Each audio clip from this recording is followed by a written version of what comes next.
O los padres dicen, este no es mi hijo, yo no entiendo cómo pudo haber hecho eso. El objetivo de la disciplina no es mejorar la conducta de tu hijo. Es que ya lo venía haciendo en su mente de hacía mucho tiempo. Pero todo empieza acá, porque tenía ausencia de disciplina paternal.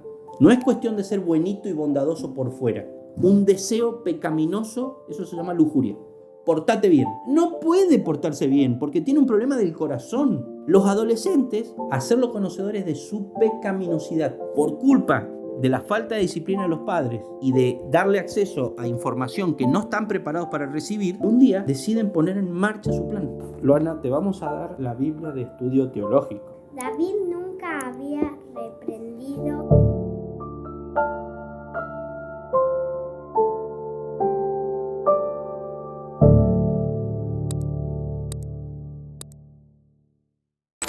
Bueno, vamos a buscar Primera de Reyes 1:6. Génesis, Éxodo, vamos, Levítico, Números, Deuteronomio, Jueces, Ruth, Primera, segunda de Samuel, Reyes, Crónicas. ¿Viste qué rápido lo encontraste diciendo el orden de los libros? ¿Viste que no es difícil, pero tenés que tener el orden de los libros en la cabeza? Cabezona. Entonces, Adonías, hijo de Agit, se rebeló diciendo, yo reinaré. Y se hizo de carros y de gente de a caballo y de 50 hombres que corriesen delante de él. Y su padre nunca le había entristecido en todos sus días con decirle, ¿por qué haces así? Además, este era de muy hermoso parecer y había nacido después de Absalón. Y se había puesto de acuerdo con Joab, hijo de Sarbia, y con el sacerdote Abiatar, los cuales ayudaban a Adonías. Pero el sacerdote Sadoc y Benaía, hijo de Joiada, el profeta Natán, Simei, rey, y todos los grandes de David, no seguían a Adonías. Y matando a Adonías ovejas y vacas y animales gordos junto a la peña de Zoelet, la cual está cerca de la fuente de Rogel, convidó a todos sus hermanos, los hijos del rey, y a todos los varones de Judá, siervos del rey, pero no convidó al profeta Natán, ni a Benaía, ni a Salomón su hermano. Entonces habló Natán a Betsabé, madre de Salomón, diciendo, ¿no has oído que reina Adonías, hijo de Agit, sin saberlo David nuestro señor? Hasta ahí nomás. En un intento que tuvo Adonías de sacar a su padre David del puesto de rey y usurpar él el puesto de rey. Entonces agarró, mató animales, armó una gran fiesta, un asado, invitó a todas las personas principales, porque él necesitaba apoyo. Armó una división y trató de sacar a su padre, que era nada menos y nada más que el rey David, del puesto de rey, cuando David ya estaba viejo. Y justamente por eso Adonías dijo, nos tenemos que sacar de encima al viejo. El versículo clave acá es el versículo 1:6. Lo vamos a leer en las distintas versiones. En mi versión dice, y su padre nunca le había entristecido en todos sus días con decirle, ¿por qué haces así? Además, este era de muy hermoso parecer y había nacido después de Absalón. ¿Quién lee el versículo 6 en otras versiones? Yo leo. Dice, ahora bien, su padre, el rey David, jamás lo había disciplinado, ni siquiera le preguntaba, ¿por qué haces esto o aquello? Adonías había nacido después de Absalón y era muy apuesto. Adonías era más joven que Absalón y muy bien parecido. Como David su padre nunca lo había contrariado ni le había pedido cuentas de lo que hacía, Adonías, Luana, 1:6. Adonías, el hijo que David había tenido con Agit, era un joven bien parecido. Había nacido poco después de que su hermano Absalón. David nunca había corregido a Adonías, ni le había preguntado ¿por qué haces esto o aquello? Y así Adonías comenzó a presumir de que él sería el próximo rey de Israel. Rey de Israel. Bianca. Su padre nunca lo había contrariado preguntándole, ¿por qué has hecho esto? era también hombre de muy hermoso parecer y había nacido después de Absalón. Vamos a hacer una lista, yo lo voy a anotar en el pizarrón, pero ustedes me van a decir cuáles son todos los verbos, o sea, las acciones que dice el versículo que David no hizo con Adonías. ¿Sí? Son dos básicamente, pero en las distintas Biblias utiliza diferentes palabras. Contrariaron, no lo contrarió. Disciplinado. Ok. Corregido. Y su padre nunca le había entristecido en todos sus días con decirle, ¿por qué haces así? Preguntado. De pedir cuentas de las acciones, ¿no? Cuestionar, corregir. En sus Biblias, fíjense si buscamos comentarios a ese versículo. Luana, te vamos a dar la Biblia de estudio teológico. ¿Sabes lo que significa eso? No le dobles las páginas. Bueno, ¿quién empieza? Luana, dale, 1-6, Luana. Dice, David nunca había reprendido o amonestado a Adonías. Adonías nació después de Absalón. Los primeros 4 hijos de David son estos: Abnón, Kileab, Absalón, Adonías. Después viene Salomón, pero ese no lo vamos a notar. Adonías fue el cuarto de los hijos de David. Perfecto, entonces Adonías es el 4.º hijo de David. Y el mayor entre los que aún vivían. O sea, significa que había más hijos de David, pero Adonías era el mayor entre los otros hijos menores. ¿Qué significa? Que estos 3 ya estaban muertos. Y Salomón, entonces, que era menor a Adonías. Sí. O sea que estos 3 ya habían muerto. Entonces, ¿no les parece interesante cómo puede ser que los primeros 3 hijos del rey David murieron? Uh-huh. Es más, si uno sigue leyendo la historia, ¿qué se imaginan que va a pasar con Adonías? Que quiso usurpar el lugar de su padre. Se agarra de los cuernos del altar y ahí va un soldado a matarlo y está ahí, va y le dice a David y ahí puedes ver porque David dice que lo mata ahí y lo mata ahí. Cuando Adonías hace su intento de rebelarse contra David, los 3 hermanos mayores ya estaban muertos. Si nosotros buscamos las referencias cruzadas, terminamos a las 5 de la tarde, por eso no lo vamos a hacer. Entonces se lo voy a decir yo. Si nosotros buscamos las referencias cruzadas, vamos a ver que Absalón murió. ¿Por qué motivo? Hoy escuchamos una historia porque se le enredaron los pelos en una rama. Ajá, quedó colgado de una encina. Clavaron 3. Iba a caballo y quedó colgado de una rama de encina. Y le clavaron el caballo. Y le clavaron 3 dardos en el corazón. Muerto por insurrección. Insurrección es eso, cuando te levantás en contra de la autoridad. Te rebelás en contra de la autoridad. Eso es una insurrección. Entonces, ¿qué es lo mismo que hizo Adonías? Es más, no vamos a leer el resto de la historia, pero vamos a notar acá. Adonías, ¿cómo termina? Muerto. Muerto por insurrección. Kileab. No se sabe nada después de segunda de Samuel. Kileab. Muerto en la infancia. ¿Por qué? ¿Qué le pasó? No se sabe. Muerto en la infancia. Puede haber tenido una enfermedad, distintas cosas. En ese tiempo era muy común que los chicos y que la gente muriera por enfermedades porque no había los avances médicos que hay hoy en día. Y Amnón, complicado, muerto, fue asesinado por Absalón. Ah, sí, porque... Porque Amnón, ¿qué es lo que hizo Luana? Agarró a una de sus hermanas, cuando él estaba acostado, cierto. le pidió... ¿Te acordaste ya? El amigo le dijo que estaba enamorada de una hermana y le dijo que se acueste en la cama como si estaba enfermo y cuando el padre le fuera... Bueno, eso. Exacto. Entonces, ¿y quién lo mató? El otro hermano, 2 años después.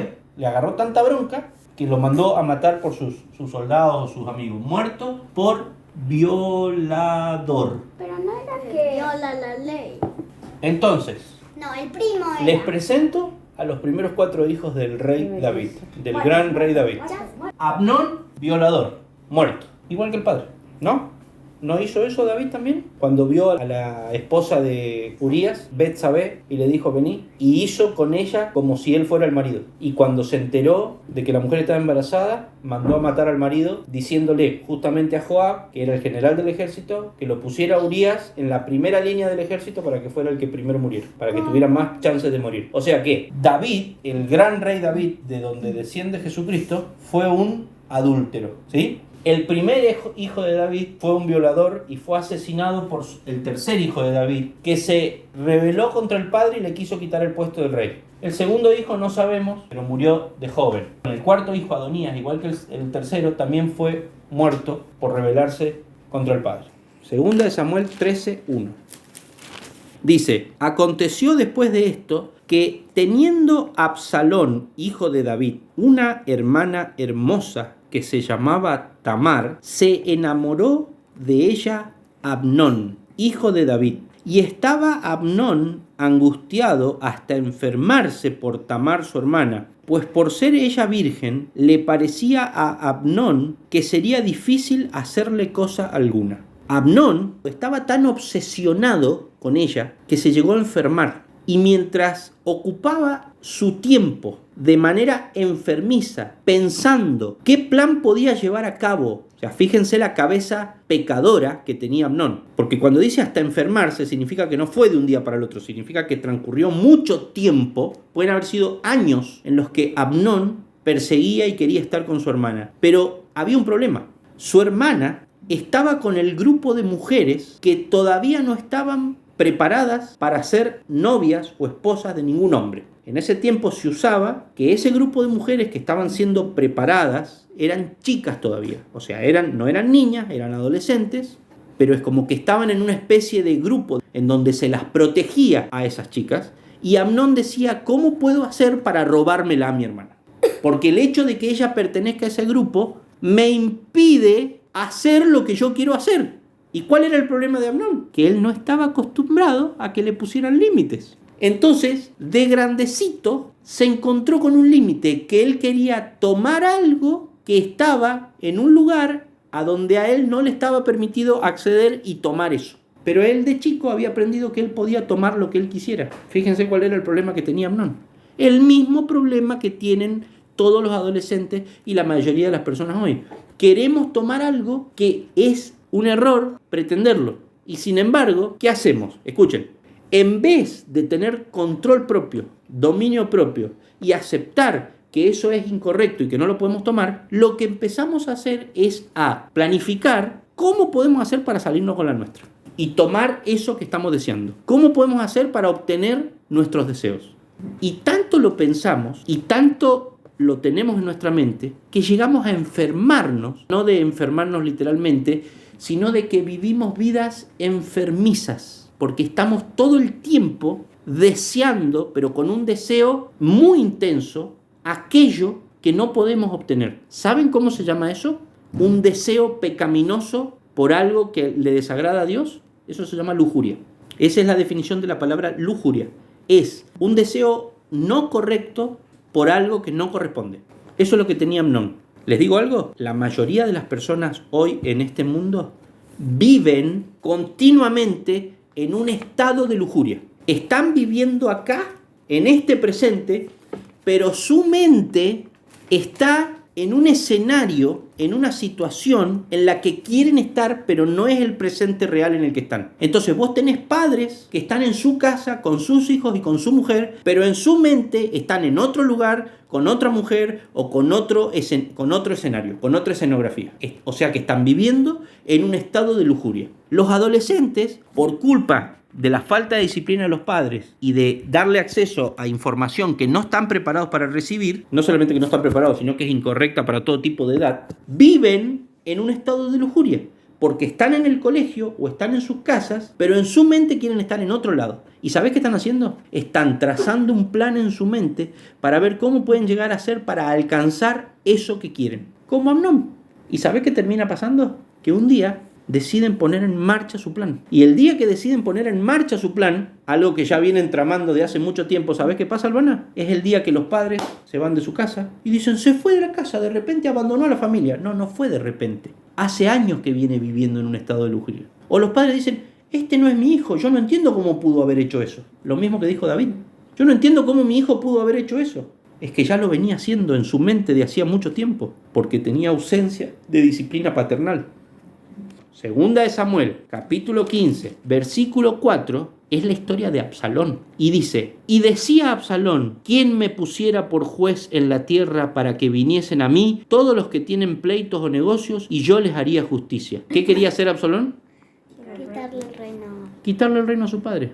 De esta manera hacía con todos los israelitas que venían al rey a juicio. Y así robaba Absalón el corazón de Israel. Fíjense que dice, y se levantaba Absalón de mañana y se ponía a un lado del camino junto a la puerta, y a cualquiera que tenía pleito y venía al rey a juicio, Absalón le llamaba y le decía, ¿de qué ciudad eres? Y él respondía, tu siervo es de una de las tribus de Israel. Entonces Absalón le decía, mira, tus palabras son buenas y justas, mas no tienes quien te oiga de parte del rey. Y decía Absalón, ¿quién me pusiera por juez en la tierra para que viniese a mí? O sea, a la gente que venía de otra ciudad a encontrarse con el rey, para contarle al rey un problema, un pleito que tenían con un vecino. Antes que llegaran al rey, Absalón se ponía en la puerta y le decía, vení. El rey no te va a escuchar. El rey hace mal su trabajo. El rey está viejo. Me da una pena que no tenés quien te escuche, que no tenés quien te resuelva tus problemas. Vos sabés que yo podría ser un buen rey. Yo, si fuera el rey, yo te escucharía. Escuchen esto. Y decía Absalón, ¿quién me pusiera por juez en la tierra? No se había rebelado contra el rey. Todavía no, pero lo quería hacer. Estaba en la etapa de lujuria. Estaba en la etapa de maquinar algo y se llegaba a enfermar como Amnón deseaba a su hermana. Él deseaba ser rey. ¿Se dan cuenta? Empieza acá adentro. Después, cuando lo hacen, David se quería agarrar la cabeza. Después vamos a leer un versículo que dice que David se enteró y dice, yo no puedo creer lo que está pasando. Y que se entristeció. Porque David se ve que era muy menso en darse cuenta que si vos criás mal a tus hijos en la infancia, después cuando sos grande vas a tener que sufrir las consecuencias. Hay un dicho no bíblico que dice, cría cuervos y te comerán los ojos. Cuando vos criás a un niño indisciplinado, o sea, cuando vos no ejercés tu función como padre, estás criando un cuervito. Cuando sea grande va a querer tu reino, va a querer tu hija, pero todo empieza acá. Escuchen esto, por favor, présteme atención. La disciplina que un padre tiene que ejercer sobre un hijo no es para mejorar la conducta del hijo. El objetivo de la disciplina no es mejorar la conducta de tu hijo, no es hacerlo más responsable, no es hacerlo más capaz para obtener más logros cuando sea grande y ser una persona de éxito. El objetivo de la disciplina que los padres tienen que llevar a cabo con sus hijos es hacerlos conocedores de su pecaminosidad, que los hijos sean conscientes de sus tendencias e inclinaciones egoístas, independientes y pecaminosas, y que a raíz de eso los hijos tengan la disposición a buscar el estándar de justicia de Dios, la bondad de Dios, la santidad de Dios. Ese es el objetivo de la disciplina. Si vos crías hijos para que tengan una buena conducta, se levanten temprano, trabajen todo el día y sean personas de éxito, lo que estás criando son violadores y reyes con buenos modales. Y eso es lo que hay hoy en el mundo. Tenés personas con malos modales, o sea, los que directamente son violadores y ladrones, y después tenés personas con buenos modales, que también son violadores y ladrones, pero con buenos modales. Ninguno de los dos va a ir al cielo, porque lo que Dios mira es el corazón, no su parecer, no lo externo, sino su corazón. Y cuando Dios mira el corazón, ¿qué es lo que busca? Humildad. Busca personas que reconozcan su pecaminosidad, reconozcan que delante de Dios, internamente, siguen siendo egoístas, por más que para afuera lo lleven con buenos modales, pero siempre la motivación interna, ¿cuál es? El egoísmo, la independencia de Dios, el hacer lo que yo quiero, el obtener mis deseos, el satisfacer mis inclinaciones. Ustedes son nenas que tienen muy buenos modales, pero hay que ver cómo está el interior. No es cuestión de ser buenito y bondadoso por fuera, es cuestión de que lo que te impulsa a ser así sea lo correcto, porque a vos te puede estar impulsando internamente el hecho de que no querés que tu papá te reviente o que querés que te den lo que vos querés obtener, y eso es ser egoísta. Entonces el objetivo bíblico de la disciplina es criar a los hijos, escuchen, en la disciplina y amonestación del Señor. No es para que sean exitosos en la vida, es para que conozcan al Señor. Y el Señor es aquel que nos vino a salvar por nuestros pecados. Por lo tanto, si la disciplina no sirve para ser consciente a su hijo, a tu hijo, de sus inclinaciones pecaminosas, entonces nunca va a pensar que necesita a Cristo, porque no es consciente de sus inclinaciones pecaminosas, de su egoísmo. Cristo vino para los que están enfermos, no para los que están sanos. Si vos crías un hijo y le decís toda la vida la frase emblema de la buena crianza de los hijos: portate bien. No puede portarse bien porque tiene un problema del corazón. Se va a portar bien de tanto que le vas a decir portate bien, portate bien, portate bien, portate bien. Lo único que vas a obtener como resultado es un niño que por fuera se porta bien, pero por dentro sigue siendo el mismo pecador, egoísta, independiente de Dios, que incluso ha llegado por culpa de tu crianza a obtener una manera sofisticada de poderse salir con la suya, que es portándose bien. Para obtener lo que quiere se porta bien. Eso es peor que un niño que se porta mal, porque ahora lo que tenés es un fariseo religioso que sigue teniendo el mismo corazón sucio que los pecadores más perversos, pero lo sabe llevar adelante de buenas maneras. Por eso cuando a Jesús los fariseos le traían a las personas pecadoras, él le decía: a ver, el que esté libre de pecado que tire la primera piedra, porque Jesús sabía que ellos en su mente tenían la misma lujuria que los llevaba a cometer en la mente los mismos pecados de los que acusaban a esas personas que cometían esos pecados de manera grosera y abiertamente. Pero ellos también los cometían, solamente que en su mente, como Absalón o como Amnón, que estaban lujuriosos, enfermos, tratando de obtener uno a su hermana y otro el reino de su padre. Entonces la disciplina no consiste en tener hijos que por fuera sean santitos, con buena conducta, y que cuando sean grandes sean disciplinados, se levanten temprano, trabajen mucho y tengan una buena casa, se puedan ir a vivir a un buen país, no como este, porque eso lo he escuchado decir de muchos padres, y ser personas de éxito. Eso no es disciplinar a tu hijo. Eso es criar un cuervo. Eso es alimentar el deseo pecaminoso de independencia de Dios, de egoísmo, cómo tener buenos modales para conseguir todo lo que yo quiero, pero por dentro, como le dijo Jesús a los fariseos, siguen siendo egoístas, son sepulcros blanqueados. Por dentro siguen teniendo el mismo egoísmo y el mismo deseo de hacer lo que quieren y servirse a ellos mismos, y que todo el mundo gire en torno a mis necesidades y a mis deseos. Que hemos puesto un celular en la vida de nuestros hijos y le hemos dicho: acá está el acceso a todos los secretos, podés enterarte de todo, sin límites. Entonces la infancia ha desaparecido. ¿Qué es lo grave de que no haya infancia? No está ese momento en donde los padres le enseñan a sus hijos, los disciplinan. No tener la libertad de seguir sus instintos. O sea, estamos criando violadores, ambiciosos, egoístas. Los niños quieren comer lo que no les corresponde, quieren levantarse a la hora que no les corresponde, quieren ver lo que no les corresponde. O sea, que ¿cuál es el objetivo de la disciplina de los padres? Hacer que sus hijos no sean tan necios, porque todos nacen necios. Eso es lo que dice la Biblia. El corazón del muchacho está lleno de necedad, pero la disciplina física la alejará de él.